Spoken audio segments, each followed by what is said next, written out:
This is Kate with Dynamic Earth Learning. Today I'm going to talk about a couple of good reads for people who are thinking about getting into cattle farming. So our family didn't have a lot of cattle experience when we started.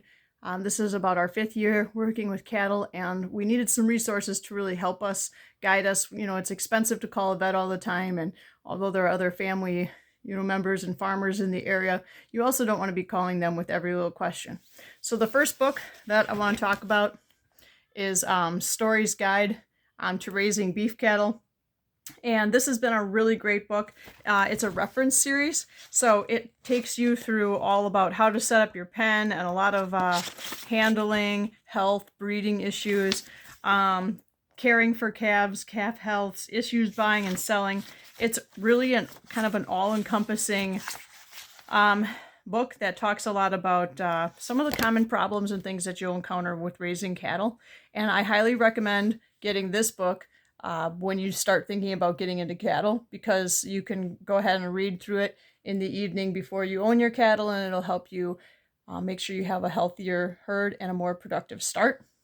So I'll include links to these books down in the description. They are affiliate links, but if you want to support our family farm as you are setting up yours, we'd really appreciate that. The second book, once you own your cattle and you really kind of start getting into the hobby, is the Cattle Health Handbook. And it's preventative care, disease treatments, and emergency procedures for promoting the well-being of your beef and dairy herd. So this one gets into dairy as well. Both books can kind of work toward a little bit with dairy, but you know, if you're going dairy, you probably want some dairy specific books. We don't specifically have dairy cattle. We just do beef. And the nice thing about this book is it just it's a guide, and it has a lot of good picture support, and it talks a lot about the common health issues and how you can kind of deal with them. So this is a really neat read, and it's been helping us a lot as we are coming across issues in our herd.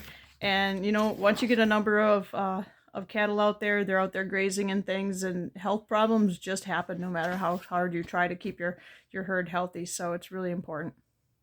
So those are a couple books I recommend that have helped us get started. Good luck with your cattle adventures. You can always leave some comments on these videos that I make. If you want, I'll try to reach out and help you answer your questions. Take care.